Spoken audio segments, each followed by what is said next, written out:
you're reducing the volume to rural America. I mean, you're slowing it down. They're getting the downgrades. 68% of their mail is going to get downgraded. Significantly more volume gets delivered to people in rural America, in every place, than they actually mail out. Significant.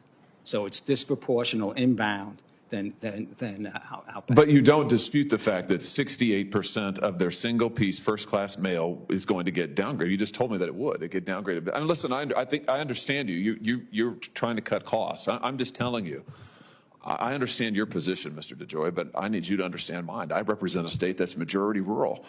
754 of my 950 and my 926 post offices are going to experience additional delays. This is on top of the fact that in the Kansas-Missouri district, you're hitting a 72% on-time delivery standard that's well beneath your own target. I mean, I'm just telling you that in my state, they're very frustrated. And when you have, the Farm Bureau represents 157,000 Missouri farm families, and they look at your plan and they say, what in the world? We're going to get the shaft here, just to be honest with you. I'm just telling you the facts. This is how, in my state, this is how it seems. So I think the alternatives are that we get some significant government funding, because we were going to run out of cash when I got here. We're going to run out of cash. I think we've worked very, very hard to find a way.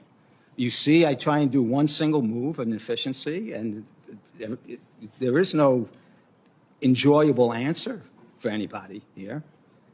We think this is a way that continues to get good, reliable. So it is a change. It is a change that should have been made 20 years ago, right? So there's a big, heavy lift here because nothing's been done for 20 years.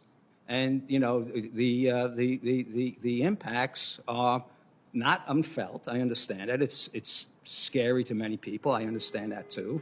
But I think, we have made a determination that which is what our role is, to try and define and evolve as to what the service is. And we are looking at improving inbound service significantly, keeping costs affordable, keeping the Postal Service alive. Yes, there will be an impact on some collection, single-piece mail. You've asked the Postal Regulatory Commission, I think, for an advisory opinion on this. If they issue a negative opinion, will you stop moving forward with the implementation of this plan? So we will evaluate their everything that they say and take it, seriously and make adjustments. They had their testimony yesterday. We had our testimony yesterday. They started with negative connotations on the plan, which makes me question their understanding of what the condition that we're in and the things we need to do. But we will take, like every input that we get, we take it, we will take it seriously and make adjustments. But I think there's an overwhelming propensity for us to move forward, and we should expect that. Well, I want you to know, and I want you to expect that I hate this plan, and I'm going to do everything I can to kill it. I'm going to try to protect every delivery to the state of Missouri, to my rural areas, and I just want you to know, we're on the same page, I want you to know I'm going to go to the mat on this, and I'm going to work with everybody I can across this dais to protect delivery to rural America. And if I have to go down with the ship, I'll go down with the ship. But I'm going to do everything I can to kill it. Yeah, you won't go down with the ship. If you're successful, the Postal Service will go down. No, if I'm successful, rural America will get its mail delivered on time, which it's currently not. And urban areas will get their mail delivered on time, which is currently not. And who's paying for it? The taxpayers who've been paying for it all along. We just in 2021 gave you a bill that you wanted, Mr. DeJoy, that reduced your liabilities by tens of billions of dollars. And listen, I've been nice to you up until now.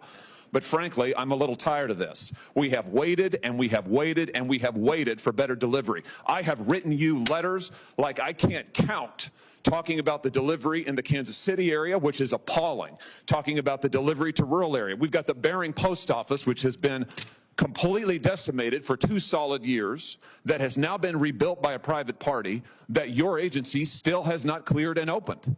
And yeah, I'm not happy about it. And I've been nice to you today and up until now, but you've exhausted my patience on this. And I just want you to know it, because I represent a state whose patience is exhausted. So there, I've leveled with you now. I think we understand each other. But I want to see service to my state and the rural areas of my state preserved. And in the urban areas, I want to see it get better and meet the standard. And I want the Bering Post Office rebuilt and opened like you promised me it would be when we were here in April, and it still isn't as we sit here in December. So that's my piece. That's where we are, just so we understand each other. And I look forward to working with you going forward.